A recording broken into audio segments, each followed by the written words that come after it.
కాంగ్రెస్ పార్టీని ఇంకో 2 నెలలు భరించాలి. ముఖ్యమంత్రి రేవంత్ రెడ్డి గారు ఉంటారా ఎవరుంటారో తెలియదు, కానీ ఎవరున్నా ఇంకో 2 నెలలు అయితే భరించాలి. ఈ 2 నెలలైనా ఏదైతుందో కాస్త పాలనను మెరుగు చేసుకునే ప్రయత్నం చేసుకోండి అని చెప్పంటాను.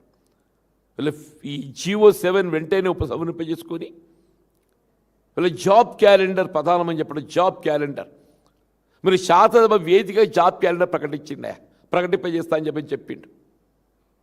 శాసనసభ వేదిక చెప్పాడు జాబ్ క్యాలెండర్ ప్రకటింపజేస్తా అని చెప్పాలి.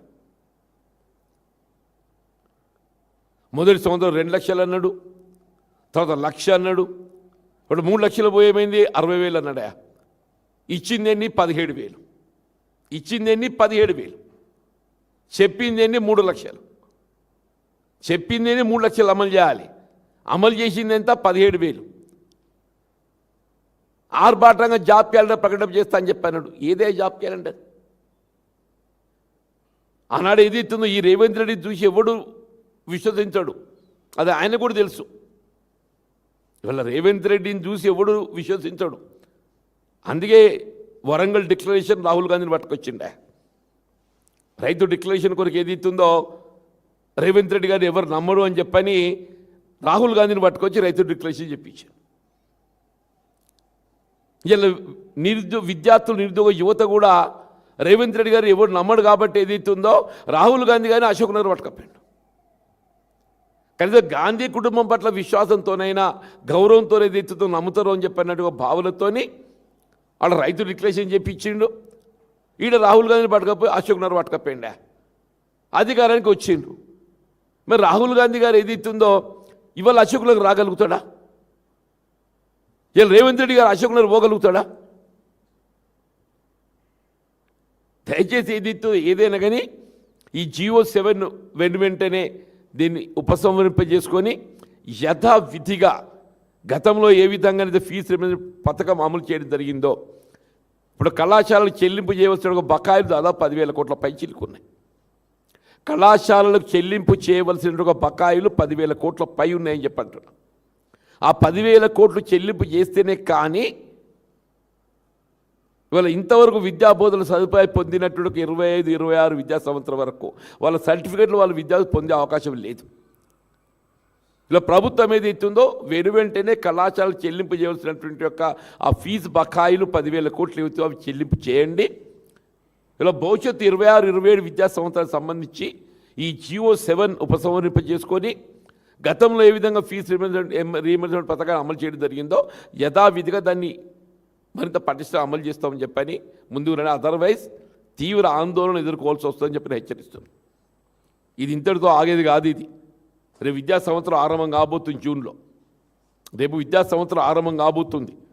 రేపు విద్యా సంవత్సరం ఆరంభమయ్యే నాటికి ఏదైతుందో మీరు GO7 ఉపసంహరింప చేసుకొని విద్యార్థులపై ఏ విధమైనటువంటి భారం లేకుండా వాళ్ళ చేరిక కళాశాలలో చేరే విధంగా గతంలో ఏ విధంగా అమలు చేయడం జరిగిందో అది యథావిధిగా అమలు జరిగేటట్టు చూడాల్సిన బాధ్యత మీపై ఉంది.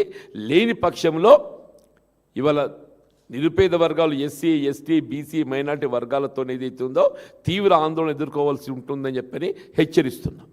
Thank you. కరెక్టే కదా. రాహుల్ గాంధీ గారికి ఇంతవరకు కూడా ఇక్కడ తెలిసి రాలేదు ఇక్కడ జరుగుతున్న పాలన ఎట్లుందని చెప్పని. రాహుల్ గాంధీ గారికి ఏది ఇస్తుందో తెలంగాణ రాష్ట్రంలో జరుగుతున్న పాలన ఏ విధంగా కొనసాగుతుందో తెలిసి రాలేదా? ఆనాడు ఏదైతుందో ఆయన వరంగల్ డిక్లరేషన్ రైతు డిక్లరేషన్ చెప్పి వచ్చిండే 2 లక్షల రూపాయలు రుణమాఫీ చేస్తామని చెప్పని ఏ మేరకు అమ్మనిందో వారు గమనించిందా? ఇవాళ ఏదో పెట్టుబడి రాయితీ ఇలా గతంలో ఉన్న బీఆర్ఎస్ ప్రభుత్వం ఏదైతే కేవలం ఎకరా 10,000 ఇచ్చింది, మేము వస్తే 15,000 ఇస్తామని చెప్పింది రాహుల్ గాంధీ గారు. దాన్ని పరిశీలిస్తాడు కదా. నువ్వు ఏ మేరకు దాన్ని అమలు చేసినవే? ఏ మేరకు అమలు చేసినావు చెప్పంటాను నేను. నిరుద్యోగ యువతకు ఏదైతుందో మొదటి సంవత్సరం 2 లక్షలు ఇస్తా అని చెప్పి, రెండో సంవత్సరం 1 లక్ష ఇస్తా అని చెప్పని 3 లక్షలు 2 నెలలు గడిచిపోయింది కదా. నువ్వు ఇవ్వగలిగింది ఎంత? 17,000 ఇవ్వగలిగావు అని చెప్పంటున్నా. వీళ్ళ ఫీజు రీయింబర్స్మెంట్ ఈ దేశ భవిష్యత్తు, ఈ రాష్ట్ర భవిష్యత్తు. అటువంటి ఫీజు రీయింబర్స్మెంట్ పథకాన్ని అమలు చేయలేకపోతున్నావు. How can they tolerate Revanth Reddy further? ఇవాళ ఎట్లాగూ రేపు రాబోయే ప్రభుత్వం ఏదైతుందో బీఆర్ఎస్ పార్టీ కేసీఆర్ గారు ముఖ్యమంత్రి కాబోతున్నారు. రేపు రాబోయే ప్రభుత్వం బీఆర్ఎస్ పార్టీ కేసీఆర్ గారు ముఖ్యమంత్రి కాబోతున్నారు. కానీ at least let it not be repeated. మీకు అప్పుడు 94 అని రిపీట్ కాకుండా చూసుకోవద్దా? రేవంత్ రెడ్డి గారి కొనసాగినట్టు ముఖ్యమంత్రిగా 94 రిపీట్ అవుతుంది, 94 రిపీట్ అవుతుందని చెప్పంటుండే. మీకు గుర్తు సార్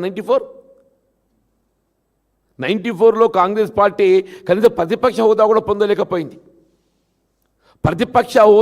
పొందలేకపోయింది. రేపు రాబోయే శాసనసభ సాధారణ ఎన్నికల్లో వీళ్ళ బీఆర్ఎస్ పార్టీ కేసీఆర్ గారు ముఖ్యమంత్రి కావడం తథ్యం. ప్రజలు ఏదైతుందో వాళ్ళు అప్పుడే వచ్చేసింది ప్రజల నానుడి, రేవంత్ రెడ్డి పోవాలి, కేసీఆర్ రావాలి. ఒకటే నినాదం, రేవంత్ రెడ్డి పోవాలి, కేసీఆర్ రావాలి. ప్రజల నోళ్ళ నానుడి వచ్చేసిందా? దాన్ని ఎవరు ఆపలేరు. కనీసం ఆ ప్రతిపక్ష హోదా దక్కాలన్నా ఇవాళ రాహుల్ గాంధీ గారు పార్టీ మరి ఏమైతే తెలియదు, ఆయన ఏం ఆలోచన చూస్తుండో. నేనైతే అనుకుంటున్నాను మరి రాహుల్ గాంధీ గారు విజ్ఞత గల నాయకుడు అయినట్టయితే తప్పగా ఇక్కడ ప్రభుత్వ కొనసాగింపుపై ఆలోచన చేస్తామని చెప్పి నేను భావిస్తున్నాను.